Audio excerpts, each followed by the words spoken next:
ta'ala wa barakatuh.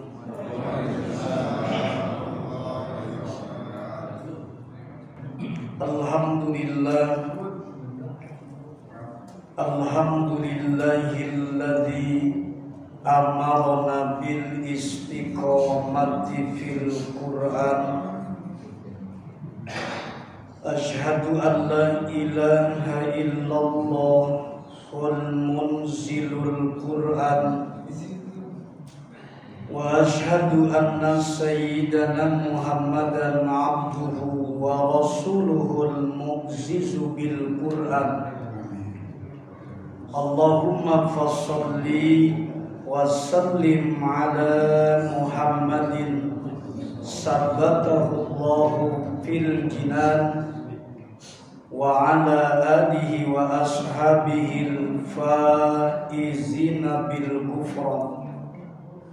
Amma ba'du, faqad qala ta'ala fi kitabihil karim wa huwa asdaqul qailin. A'udzu billahi minasy syaithanir rajim. Bismillahirrahmanirrahim. Innal ladzina qalu rabbuna Allah summa istaqamu tatanazzalu alaihimul malaikatu alla takhafu wa la tahzanu wa abshiru bil jannati allati kuntum tu'adun. Sadaqallahul azim wa sadaqa rasuluhun nabiyul habibul karim. Bala wa ana ala dzalika minasyahidin wa syakirin walhamdulillahi rabbil alamin. Haulatul mukarramin yang sangat-sangat kami hormati, yang kami muliakan, para guru-guru, para asatidz, para orang tua kami, para hujjaj, para tokoh masyarakat, bil khusus DKM beserta seluruh pengurus, juga para bapak, para jemaah hadirin sekalian yang alhamdulillah di kesempatan malam hari ini, tepatnya di tanggal 4 Juni 2022 bertepatan dengan 6 Dzulqa'dah kalau tidak salah 1443 Hijriah. Kita masih diberikan oleh Allah kesempatan untuk mengisi waktu luang kita dengan kajian-kajian yang bermanfaat dunia dan akhirat untuk kita sekalian. Semoga ini tercatat sebagai amal yang terbaik di hadapan Allah Subhanahu wa taala. Puji dan syukur kita senantiasa kita panjatkan kehadirat Allah Subhanahu wa taala atas limpahan karunia-Nya kepada kita sekalian. Tak lupa salawat beserta salam semoga tercurah limpah selalu kepada junjungan alam, yakni Habibana wa Nabiyana Muhammad sallallahu alaihi wasallam, juga keluarganya, sahabatnya, tabi'in dan tabi'atnya, serta sampai kepada kita sekalian selaku para pengikutnya. Bil barakah kita bacakan Ummul Quran terlebih dahulu. Semoga Allah terangi hati kita, Allah berikan hidayah untuk kita, dan Allah berikan ilmu manfaat untuk kita sekalian. Bi barakati Ummul Quran. Al-Fatihah. Bismillahirrahmanirrahim. Alhamdulillahirabbil alamin. Arrahmanir rahim. Maliki yaumiddin. Iyyaka na'budu wa iyyaka nasta'in. اهدنا الصراط المستقيم صراط الذين أنعمت عليهم غير المغضوب عليهم ولا الضالين.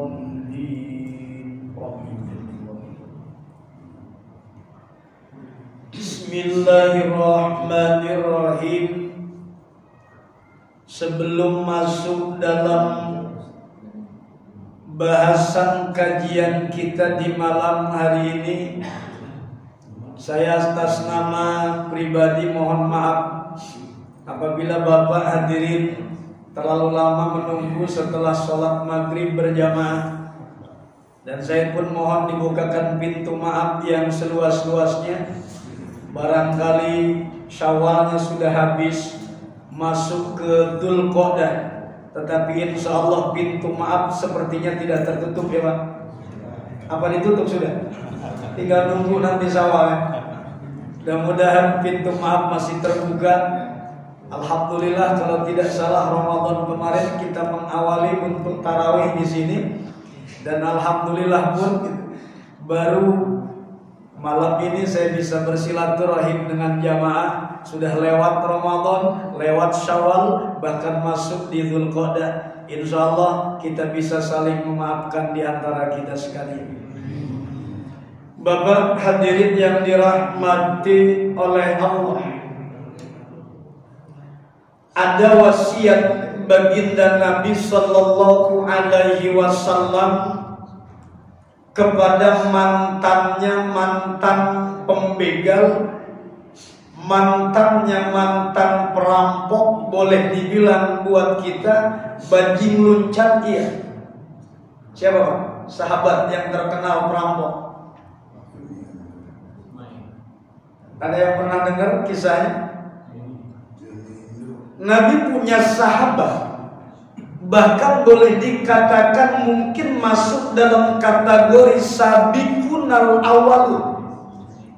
Mereka yang telah terlebih dahulu masuk Islam. Mantannya mantan perampok, mantan begal, mantannya mantan maling. Di saat perjalanan dari kota Mekah menuju negeri Syam, mesti melewati satu perkampungan tersebut, namanya Kampung Begal. Apa namanya Pak? Nama kampungnya ini Kampung Ghifar. Apa namanya kampungnya? Ghifar. Sahabat ada nggak yang namanya Ghifar? Ayo, siapa? Siapa namanya Pak? Salman. Sahabat yang bernama Ghifar ini diidentikan dengan nama sebuah kampung, sebuah tempat. Maka kalimat Ghifar itu ditambahkan kemudian ya nisbah, jadi Al-Ghifari. Nah, udah mulai buka. Siapa nih Al-Ghifari? Namanya Abu Dzar Al-Ghifari. Aslinya siapa dia namanya? Nama aslinya adalah Jundub bin Junada. Jundub bin Junada orangnya orang kampung Ghifar. Karena dia terbuka menerima hidayah Islam, dia datang ke kota Mekah menyatakan iman, memeluk agama Islam, tapi kemudian sama Nabi disuruh pulang lagi. Kata Nabi kepada Jundub ini, Anda mau beriman? Kalau memang Anda mau memeluk Islam, maaf, bukan saat yang tepat. Artinya Islam masih sedikit, pengikut-pengikut orang Islam itu masih terbatas. Lebih baik Anda nyari aman, pulang saja ke kampung Anda. Kenapa? Saya takut terjadi apa-apa untuk Anda. Abu Dzar Al-Ghifari yang namanya Jundub bin Junada disuruh pulang, malah nantang dia. Ya Rasul, saya tuh terbiasa begal orang terang-terangan. Saya terbiasa boleh dibilang nyegat orang tuh terang-terangan. Saya terbiasa jadi bajingnya bajing loncat. Saya biasa membegal orang terang-terangan, nggak usah sembunyi-sembunyi ya Rasul. Jadi tetap memaksa mau masuk Islam. Ya, saya ingin memeluk Islam. Memeluklah Islam Jundub bin Junada. Tapi sayang agak terlalu bertingkah beda sama Umar bin Khattab. Kalau Umar bin Khattab ketika masuk Islam, dia gedor-gedor pintu rumahnya Abu Jahal. Abu Jahal kagak marah, ya kagak berani sama Umar. Dia gedor-gedor pemuka rumahnya orang-orang Arab Quraisy. kemudian digedor-gedor sama Umar, nggak ada yang berani. Anda sudah masuk Islam, Anda mau apa? Umar sudah masuk Islam, kamu mau ngapain? Seluruh orang yang rumahnya diketuk sama Umar, nggak ada satupun yang berani, karena Umar adalah mantannya mantan geger, Umar mantannya mantan pegula, lawannya aja tidak ada. Siapa yang kenal Jundub bin Junadah? Orang yang kenal bukan apa? Orang yang kenal sama Jundub cuma selewat-lewat doang. Akhirnya dia teriak-teriak kepada penduduk Mekah bahwa dia masuk Islam. Saya sudah Islam, saya sudah Islam. Habis Jundub bin Junadah digebukin, Pak. Bonyok dia, belagu ngikutin Umar. Bonyok dia. Untung ditolong sama siapa? Untung ditolong sama Sayyidina Abu Bakar. Saat ditolong sama Abu Bakar diobati, suruh pulang dia. Bapak tahu apa yang terjadi? Saat disuruh pulang, yang terjadi satu kampung Gipar semuanya memeluk agama Islam. Karena siapa? Karena Jundub bin Junadah. Satu orang yang dipegang, Pak, berapa banyak yang mendapatkan hidayah karena Jundub. Maka dikenallah kampung itu dengan nama Kampung Gipar. Alhamdulillah, Pak. Sepertinya memang komplek Villa Nusa Indah berapa itu, Pak? Villa Nusa Indah.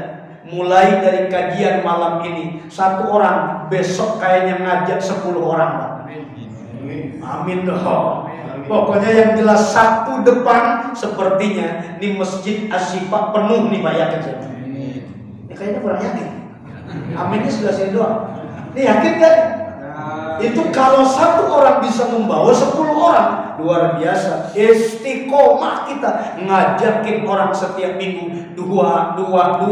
Jundub bin Junadah satu kampung kebawa sama seorang. Kita alhamdulillah bertahun-tahun di kampung ini jadi jemaah Masjid Asyifa. Sampai sekarang nggak ngajak-ngajak orang. Sampai sekarang begini-begini aja. Kenapa? Kenapa? Karena kita berprinsip ya masing-masing aja lah. Yang namanya soleh salah. Soleh itu mesti bareng-bareng. Di surganya Allah Subhanahu wa ta'ala, orang mengambil jalurnya jalur lewat mana? Saya tanya, Bapak mau ambil posisi mana untuk masuk ke dalam surganya Allah? Di dalam sebuah doa ada kalimat di dalam Al-Quran begini: ma'alladzina an'amta alaihim minan nabiyyin wasiddiqin wasuhada wassolihin. Penghuni surganya Allah itu tidak lepas daripada 4 kelompok orang. Yang pertama adalah ma'alladzina an'amta alaihim, orang-orang yang kelak diberikan nikmat oleh Allah di surganya, minan nabiyyin, kelompok para nabi. Kita nabi bukan? Bukan. Ngaku-ngaku jadi nabi lagi. Aliran baru kan? Nomor kedua siapa? Setelah ma'an nabiin, apa coba? Wasiddiqin, orang-orang yang loyalitasnya tinggi di kalangan umat Islam. Mereka berkorban untuk agama Allah tidak tanggung-tanggung. Ketika Nabi Shallallahu Alaihi Wasallam katakan, siapa yang memang mau benar-benar membeli surga, yang mau betul-betul untuk masuk surga, maka hari ini kata Nabi Shallallahu Alaihi Wasallam, berikan hartanya di jalan Allah untuk perang Tabuk. Perang Tabuk, Sayyidina Utsman bin Affan, beliau menyiapkan kuda perang itu lengkap dengan perlengkapan dan senjatanya. Pertama 100 ekor kuda perang, harganya berapa? Kemudian Nabi ngajak lagi, maka kemudian Utsman berikan 100 ekor lagi. Sampai Nabi kemudian ngajak lagi. Akhirnya apa yang terjadi? 800 ekor kuda perang lengkap dengan perbekalannya, lengkap dengan persenjataannya, berangkat ke Tabuk untuk perjalanan 22 hari 22 malam. Nabi teriakkan, ayo berangkat ke Tabuk. 30.000 orang tentara 800 ekor kuda perangnya khusus dari Utsman bin Affan, perbekalannya semuanya nggak tanggung-tanggung Utsman bin Affan. Beli surganya Allah. Kata Nabi, siapa yang ingin masuk surga, keluarkan harta untuk perjuangan di jalan Allah. Hebatnya Utsman. Di saat orang lain cuma 20 dinar, di saat orang lain cuma 15.000 dinar. Sayyidina Abu Bakar 15.000 dinar, kalau tidak salah Umar bin Khattab 20.000 dinar, tapi Utsman bin Affan semuanya ditumpahkan. Kita mah diminta sama Allah setahun sekali cuma kurban doang di bulan haji. Alhamdulillah tahun ini pray dulu ya. Tahun ini gak mau kurban kita. Padahal kita tahun lalu ketika ngomong musimnya musim Covid, waduh Covid katanya sekarang. Kita nggak bisa motong di masjid, kita nggak bisa kurban di masjid, kurbannya dijagal terus dijagal, kayaknya nggak indah. Tahun besok saya mau kurban kayaknya. Itu ngomong tahun lalu, Pak. Datang sekarang bulan haji, apakah mau kurban? Kagak. Tapi hebatnya lagi, kreditan motornya 3 tahun lunas, Pak. Kreditan cicilan mobilnya alhamdulillah 5 tahun lunas. KPR rumahnya alhamdulillah 15 tahun lunas, Pak. Diajak berkurban kambing harga 2.500.000 nggak mampu. Diajak kolektif untuk sapi 3 juta kagak sanggup, Pak. Luar biasa. Untuk ulang tahun anaknya boleh dikatakan mau ulang tahun di mana, Nak? Mau KFC, mau McDonald, mau di mana? Habis puluhan juta rupiah untuk ulang tahun anak. Jor-joran untuk anak. Apa juga kita korbankan. Tapi ketika Allah minta korban tahun ini, Anda tidak berangkat ibadah haji, Anda kemudian tidak dapat giliran tahun ini, Anda tidak umroh tahun ini, ya paling tidak kurban mestilah. Kenapa sebabnya? Man kanat lahu sa'atun falam yudahi fala yaqrabanna musallana. Orang yang memiliki kelapangan, memiliki kemampuan, tapi tidak mau berkorban, nggak usah deh masuk ke masjid Asyifa. Begitu bilang kata Nabi. Disebut Asyifanya, itu saya nambahin. Asyifa itu saya nambahin. Fala yaqrabanna musallana. Jangan dekat-dekat ke tempat sholatku, jangan pakai masuk ke masjidku. Bicara agama bukan cuma ritual ibadah doang, tetapi bicara agama adalah pengorbanan untuk agama Allah dengan harta kita. Sayyidina Umar bagaimana berkorban 20.000 dinar untuk perang Tabuk. Utsman bin Affan saya bilang berkorban untuk agama nggak tanggung-tanggung, miliaran dia keluarkan. Bahkan Abu Thalha ketika kebun kurmanya yang bernama Biruha diberikan, diserahkan kepada Nabi, itu nilainya miliaran rupiah. Orang mau masuk surga pakai miliaran rupiah, Pak. Kita alhamdulillah keropak masjid aja sampai lewat. Datang depan kita keropak masjid lewat dulu, ditarik kenceng ke teman kita yang sebelah kiri, sebelah kanan. Ya Allah, Rabbi, nggak niat berkorban dengan harta kita. Neriakin lagi Nabi. Kata Nabi Sallallahu Alaihi Wasallam, siapa yang mau masuk surga, maka belilah sumur milik orang Yahudi. Siapa yang datang? Datang lagi Utsman bin Affan kepada Rasul. Ya Rasul, saya beli sumur Yahudi. Dibelilah sumur Yahudi. Itu pun boleh dibilang sip-sipan, setengah hari dibeli sumur miliknya orang Yahudi. Utsman bin Affan beli surga sudah 2 kali. Tapi kelompok Khawarij datang kemudian mengatakan Umar tidak berhukum kepada aturan Allah. Dikatakan Utsman tidak berhukum kepada aturan Allah. Khawarij kemudian mengepung rumah Sayyidina Utsman, orang yang dijanjikan surga 2 kali. Dia termasuk orang-orang yang termasuk 10 sahabat Nabi yang dijanjikan surga. Dia termasuk yang membeli surga dengan perang ke Tabuk, pembiayaannya beliau. Beliau dinyatakan masuk surga. Kemudian karena beli sumur, maka disinilah betapa orang-orang Khawarij ternyata mereka salah menuduh Utsman bin Affan. Jelas-jelas ahli surganya Allah yang ternyata anaknya Nabi, putrinya Nabi, 2 orang diberikan kepada siapa? Diberikan kepada Utsman bin Affan. Nggak mungkin kalau Utsman bin Affan tidak memiliki kemuliaan di hadapan Nabi karena dia adalah orang yang dipercaya gitu, menikahi putri Nabi. 2 orang menikah dengan Utsman bin Affan. Bapak hadirin yang dirahmati oleh Allah, lanjut lagi tentang Abi Dzar Al-Ghifari. Jangan coba-coba namain anak. Siapa nama anaknya, Pak? Al-Ghifari, katanya sok-sok tahu kayak ngerti aja sejarahnya. Yang jelaskan sahabatnya Nabi, katanya kan. Al-Ghifari bagus sih memang ini. Tapi maaf saya bilang tadi, ada sejarah. Nama itu memiliki sejarah. Abu Dzar Al-Ghifari adalah orang yang memang paling banyak mendapatkan wasiat dari Nabi. Di antaranya, Nabi itu berwasiat kepada beliau Abu Dzar Al-Ghifari, ya Aba Dzar, wahai Abi Dzar, jadidi safinata fa innal bahra amik, perbaharui perahu karena fa innal bahra amik, lautan itu begitu dalam. Syekh Nawawi Al-Bantani, ini orang Banten, mohon maaf. Kalau saya Ruston Nawawi Al-Kranggani. Jadi saya Al-Kranggani, Pak. Cuma ada R-nya doang. Kebetulan memang orang tua senang sama penyanyi dangdut tahun 80-an. Namanya Ruston. Ya namanya Ruston Nawawi, Pak.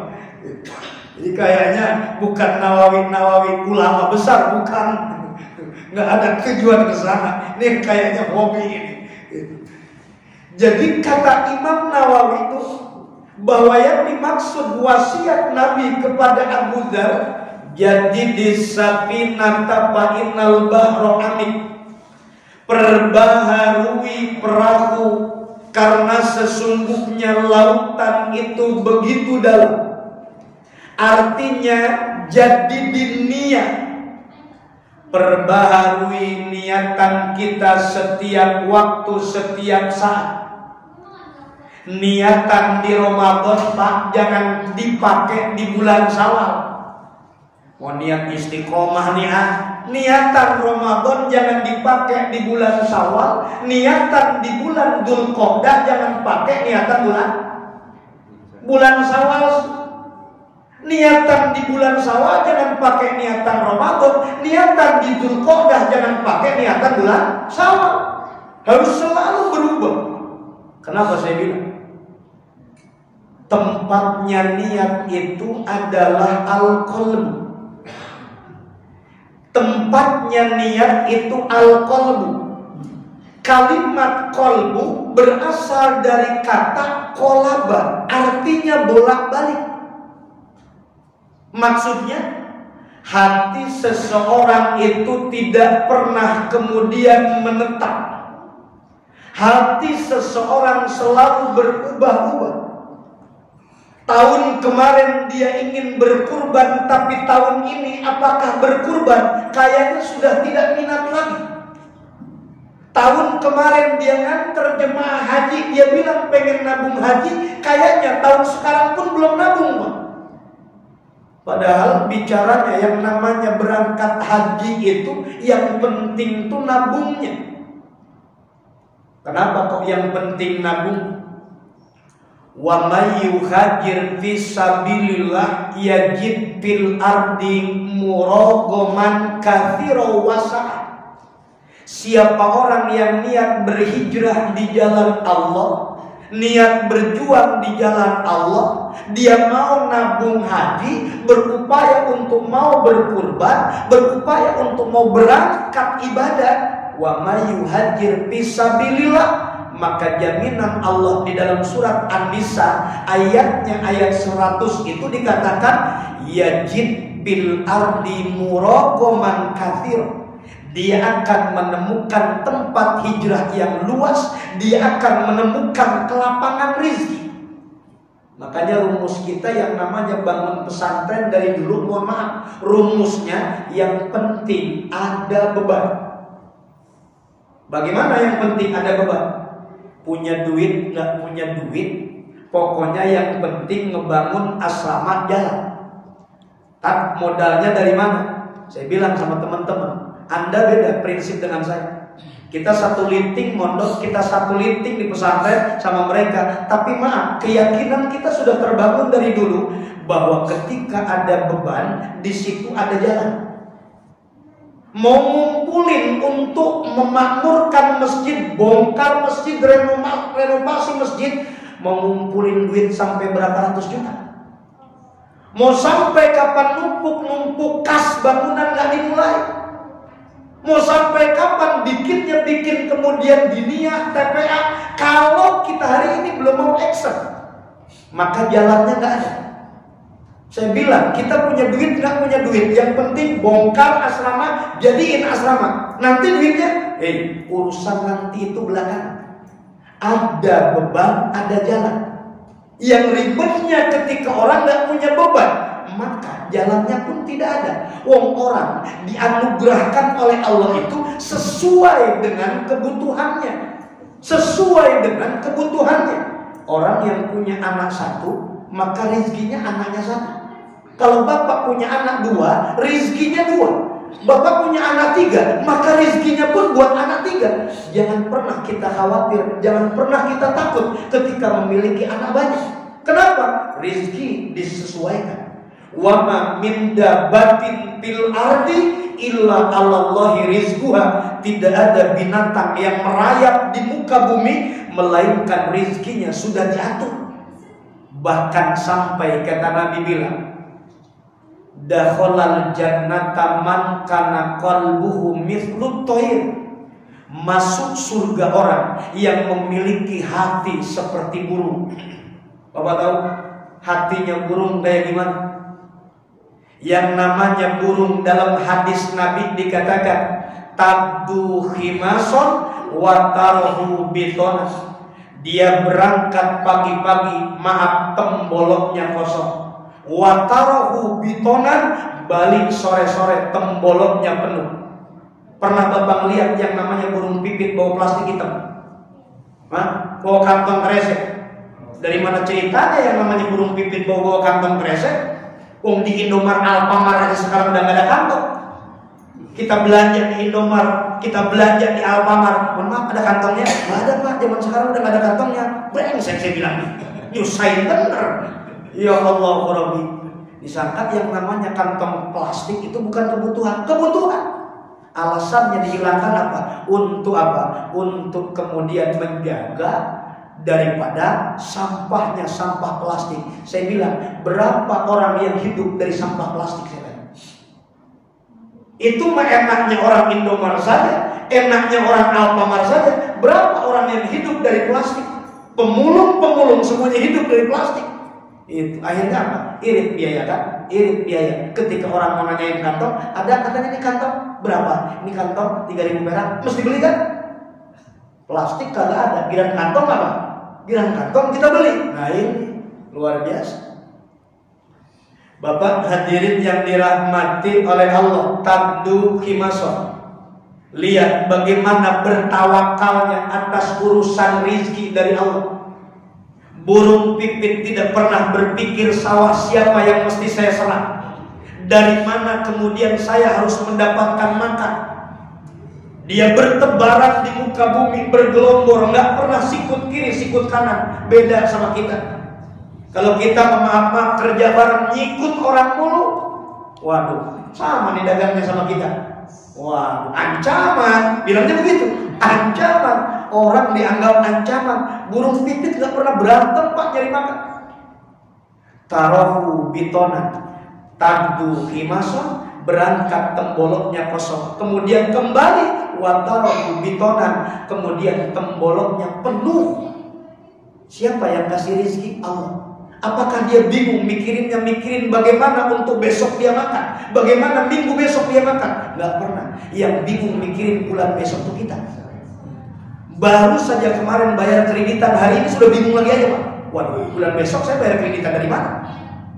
Baru saja kita bayar cicilan bulan ini, bulan besok udah bingung lagi aja. Besok katanya makan apa? Termasuk hari ini. Kita mungkin di jemaah masjid ini ada yang usianya sampai sekarang adalah usia pensiun. Ada yang usia pensiun? Kita yang hari ini boleh dibilang usia sudah tidak lagi muda. Madu lagi.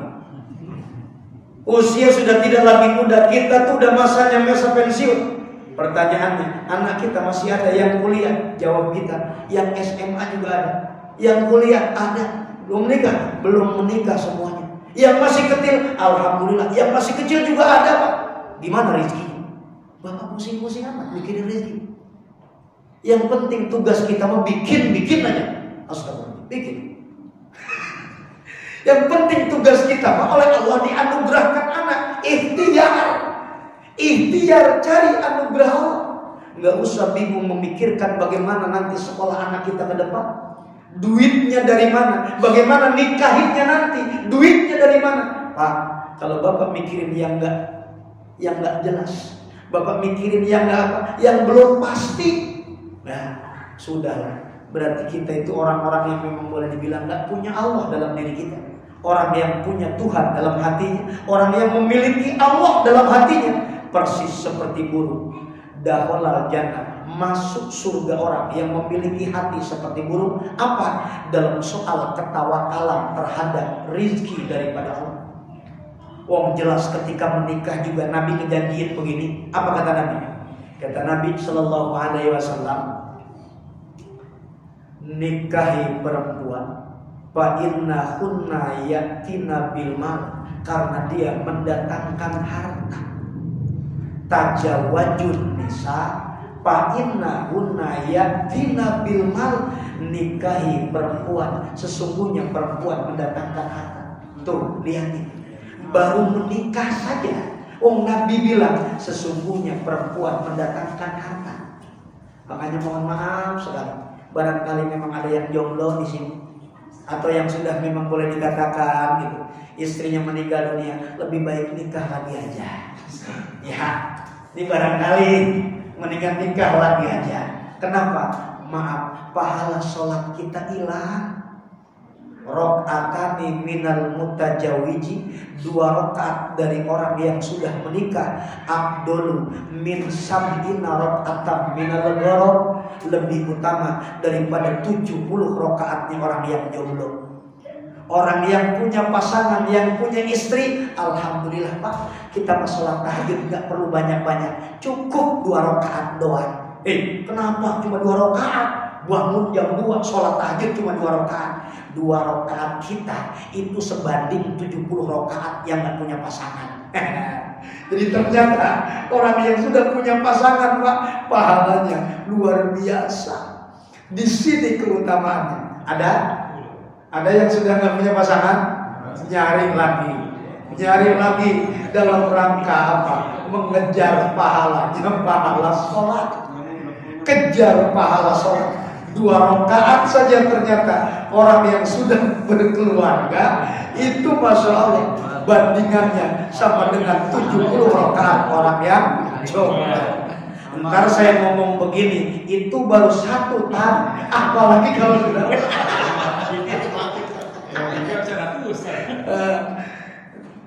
itu nggak ibu ya, ada ibu kan ya Pak?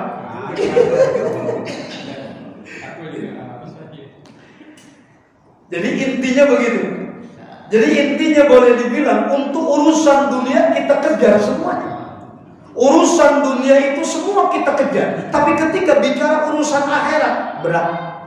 Makanya kata Nabi bilang, jadidis safinata fa innal bahra amin. Perbaharui niat setiap waktu, setiap saat. Perbaharui niat setiap waktu, setiap saat. Maka niat harus diperbaharui. Hari ini Pak, orang itu tergantung bagaimana niatan. Hari ini kita tergantung bagaimana niatan.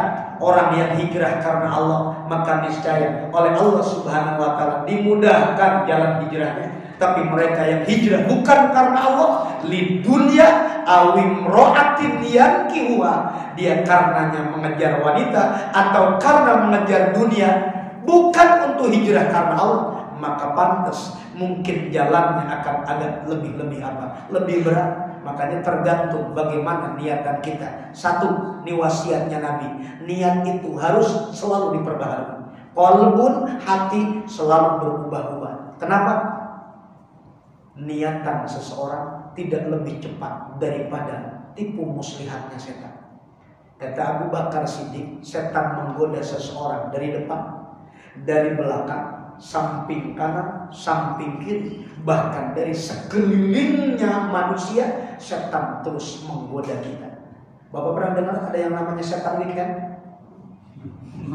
Ada pernah? Yang ada weekend itu kita hari Sabtu, hari Minggu, liburan. Yang ada liburan itu kita. Tapi yang namanya setan dari dulu nggak pernah ada waktu weekend buat dia. Nggak ada istilahnya waktu libur buat dia. Menggoda manusia, kata Abu Bakar, depan, belakang, samping kanan, samping kiri, bahkan dari sekeliling manusia, setan terus menggoda. Maka niatan hari ini kira-kira besok masih tetap tidak berubah. Niatan hari ini baik, minggu kemudian kira-kira masih ada, hilang Pak. Niatan tahun kemarin, apakah tahun ini ada? Hilang Pak. Kenapa? Setan lebih cepat menggoda seseorang. Naudzubillah, summa naudzubillah. Makanya saya bilang tadi, wa may yuhajir fisabilillah, orang yang berhijrah di jalan Allah, yajid fil ardi muraghaman katsira wa sa'a. Yang berhijrah di jalan Allah, dia menemukan tempat hijrah yang luas, dia menemukan kelapangan dalam rezekinya. Bahkan andaikan orang niat untuk berangkat haji, nabungnya sudah, tapi keburu meninggal dunia, apa yang akan terjadi? Wa may yakhruj min baitihi muhajiran ilallah summa yudrikul maut faqad waqa'a ajruhu 'ala Allah. Buka An-Nisa ayatnya, ayat 100. Siapa orang yang kemudian keluar dari rumahnya untuk berhijrah, summa yudrikul maut, kemudian dia meninggal dunia sebelum waktunya. Nabung haji sudah, berangkat haji belum, nabung baru beberapa persen, belum sampai besar, dia kemudian meninggal dunia. Faqad waqa'a ajruhu 'ala Allah. Nyata pahala hajinya dia sudah dapatkan. Yang repot orang yang belum nabung haji, mohon maaf, ketika ditanya sama malaikat gitu, kenapa Anda tidak kemudian berangkat haji? Dia bilang, saya belum sempat, padahal duit ada tapi belum ditabungin. Berbeda ketika kita ditanya, kita sudah nabung karena memang belum dapat giliran. Saya 2013 nabung haji, dijanjikan itu kalau tidak salah 2022 untuk bisa berangkat, tapi hari ini juga belum berangkat. Keselang 2019, 2020, 2021, gara-gara COVID kemarin kan gak bisa berangkat juga. Berarti nunggu masih tetap berapa? Masih selangnya 2 tahun kemarin. Kapan kita berangkat? Saya gak pernah berpikir kapan kita berangkat. Yang terpenting simpanan kita sudah ada. Berangkat apapun, insya Allah bicaranya panggilan Allah Subhanahu wa Ta'ala. Perbaharui niat dari sekarang, karena niat selalu dalam hati berubah-ubah. Ini yang pertama. Nomor kedua disampaikan oleh Nabi Shallallahu Alaihi Wasallam kepada Abu Dzar Al-Ghifari, ya Abu Dzarin khudziz zada kamila. Wahai Abu Dzar, ambillah perbekalanmu, ambillah bekalmu secukupnya, ambillah bekal yang sempurna. Fa inna safara ba'idun, karena sesungguhnya perjalanan akhirat begitu jauh. Pak, butuh keistiqomahan kita dalam beribadah. Jangan melihat nafsunya. Kadang orang ketika beribadah itu, dia kejar tuh nafsunya, pengen ibadah tahajud pol-polan 12 rakaat, pengen witir tuh 11 rakaat, dia ingin pol. Tapi maaf, kalau cuma bertahan seminggu buat apa? Guru saya di Manonjaya, di Tasikmalaya, Kiai Haji Jaji Abdul Jabbar, dari mulai muda sampai beliau wafat kemarin, ternyata saya buka rahasianya tuh kemarin.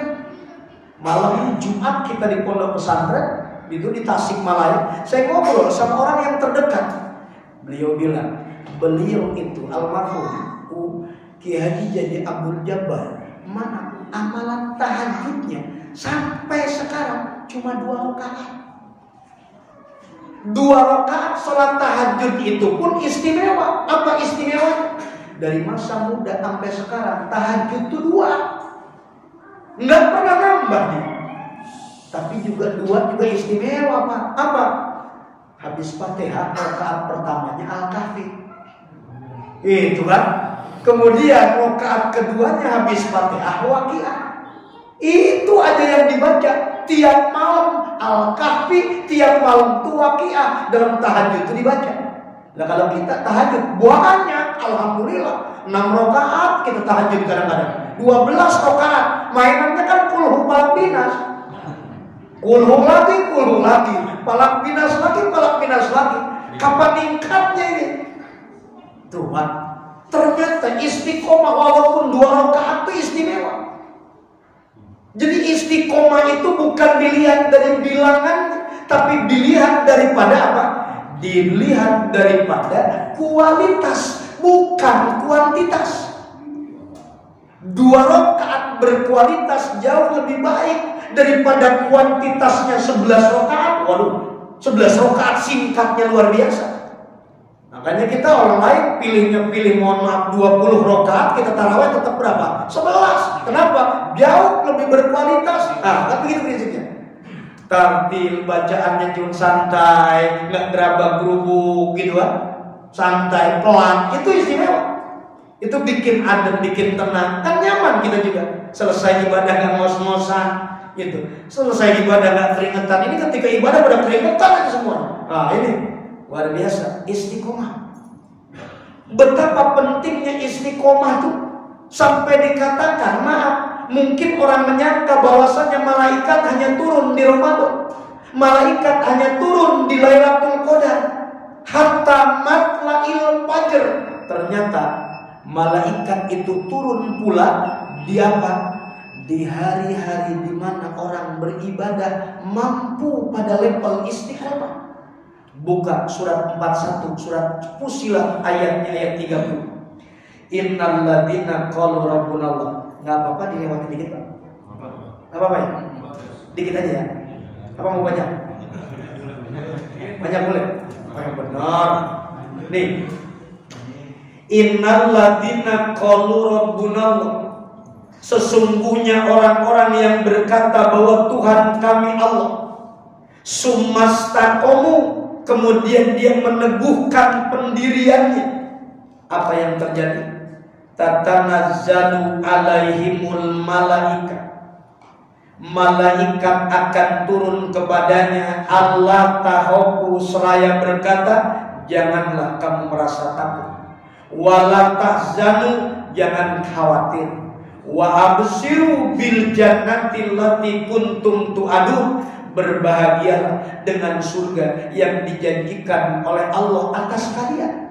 Wa absiru bil jannati allati kuntum tu'adun.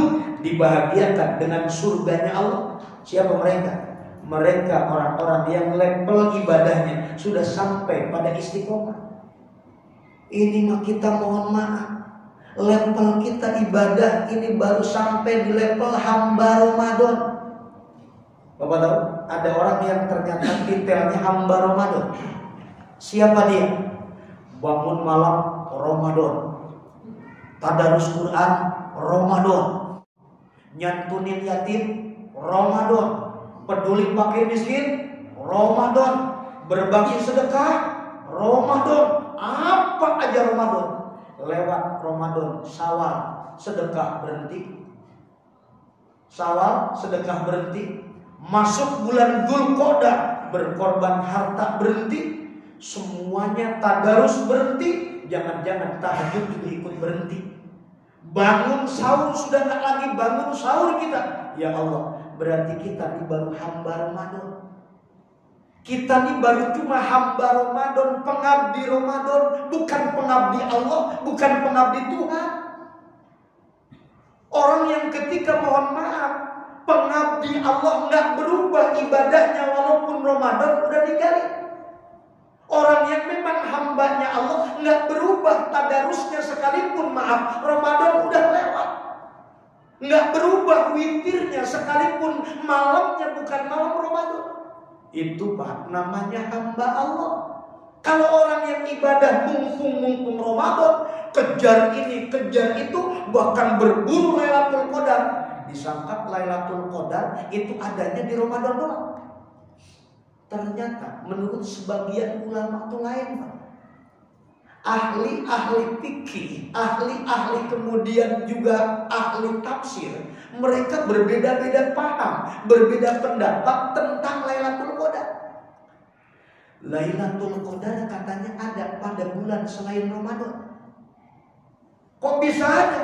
Sebab mereka berpendapat bahwa Lailatul Qadar bicaranya adalah saatul ijabah fi sulusail lail. Saatul ijabah yang terjadi di sepertiga malam, itulah sebenarnya maksud daripada Lailatul Qadar. Bapak kalau memang mau bagi malam itu ada berapa bagian? Malam itu dibagi berapa sama Bapak? Seluruh ahlinya ahli fikih, seluruh ahlinya ahli tasawuf, ahlinya ahli hadis, mereka sepakat malam itu nggak dibagi 4. Dibagi berapa? Dibagi 3. Ada sepertiga yang pertama, ada sepertiga yang kedua, ada sepertiga yang ketiga. Nggak ada sepertiga yang keempat. Masa yang keempat sepertiga? Sepertiga yang pertama itu 3 jam pertama. Mana Pak? Ngitungnya dari mana? Isya. Pernah saya bilang ngitungnya dari habis Isya. Sebab Isya itu li'annahu awalul lail, permulaan malam itu Isya. Taruhlah jam 7. Jam 7 ke jam 8 ke jam 9 jam 10. 3 jam pertama itu namanya awalul lail, sepertiga malam pertama. Sepertiga malam yang kedua, dari jam 10 ke jam 11, jam 12, jam 1, itu sepertiga yang kedua. Sepertiga yang terakhir yang mana? Sepertiga yang terakhir itu adalah dari jam 1 ke jam 2, dari jam 2 ke jam 3 sampai ke jam 4. 3 jam yang terakhir. Ulama-ulama berpendapat sebagian di antara mereka itulah waktu Lailatul Qadar turun. Jadi bukan Lailatul Qadar itu dari maghrib. Lailatul Qadar itu adanya sepertiga malam yang terakhir. Boleh jadi sesaat antara jam 1 ke jam 2, boleh jadi sesaat antara jam 2 ke jam 3, boleh jadi sesaat antara jam 3 ke jam 4. Maka mereka berpendapat yang disebut Lailatul Qadar sebenarnya kalau di Ramadan mutlak Lailatul Qadar, tapi kalau di luar Ramadan namanya saatul ijabah. Bapak ketika bertepatan dengan saatul ijabah mau meminta apapun kepada Allah yang bertepatan dengan saatul ijabah itu, maka niscaya terkabullah seluruh permohonan kita. Minta kita diperdekakan dari api neraka, merdeka. Minta kita dimudahkan urusan, mudah semuanya Pak, asalkan bertepatan dengan waktu itu. Mohon maaf, di kita tempat ijabah nggak punya. Kalau Bapak mau nyari tempat ijabah harus datang ke Ka'bah Baitullah, harus haji, harus umroh. Saatul ijabah mereka punya, makanul ijabah mereka punya. Tempat-tempat ijabah ada dijanjikan oleh Allah dan Rasul. Tapi di kita yang ada cuma saatul, di kita yang ada cuma saatul ijabah. Kita itu harus pandai-pandai beribadah, mencari waktu ijabah itu. Di mana Masya Allah orang-orang yang bertepatan dengan waktu itu ibadahnya jauh lebih berkualitas, jauh lebih berbobot. Maka oleh karena itu saya katakan sekali lagi, yuk kita bersama-sama sesuai yang dikatakan oleh Nabi kepada Abi Dzar. Apa? Wa khuziz zadakamu, persiapkan bekal yang sempurna. Perjalanan kita menuju akhirat itu jauh. Pak, kalau orang yang mati di zaman Nabi Adam sampai sekarang, berapa lama mereka nunggu di alam barzah? Bapak bayangin, ribuan tahun, bagaimana nasibnya? Perjalanan kita menuju akhirat itu panjang, Pak. Kalau Bapak boleh dibilang, boleh dikatakan kita nggak sungguh-sungguh mempersiapkan bekal apa yang mau kita sampaikan nanti di hadapan Allah. Gajah mati itu meninggalkan gading.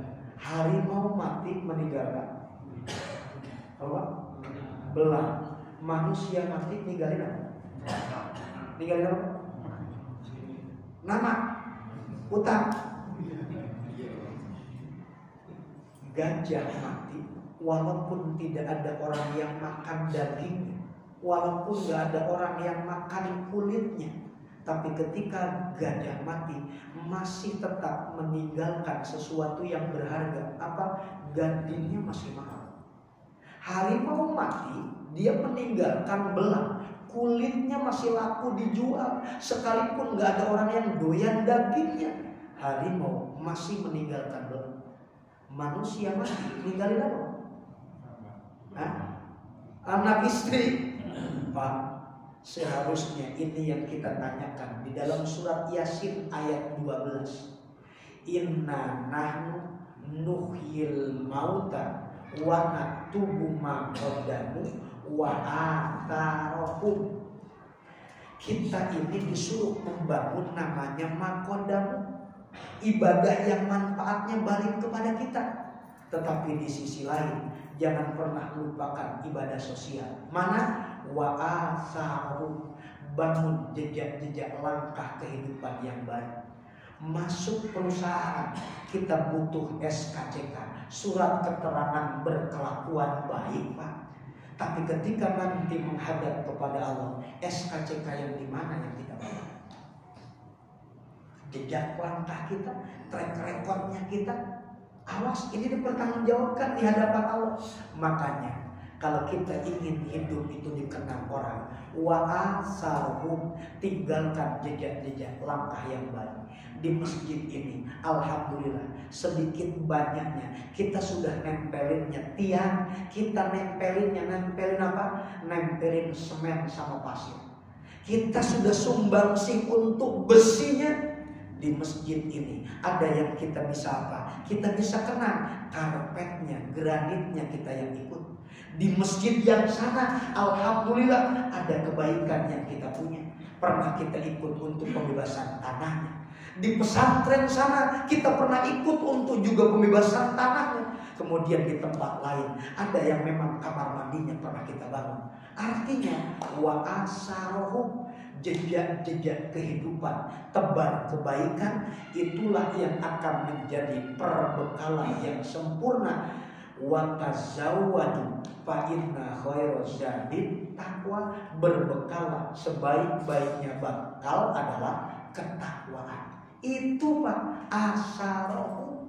Makanya mudah-mudahan insyaallah, walaupun kita punya waktu luang tidak seberapa banyak untuk bisa mengikuti kajian rutin di masjid kita yang kita cinta ini, paling tidak ini loh sarana perjuangan kita di jalan Allah.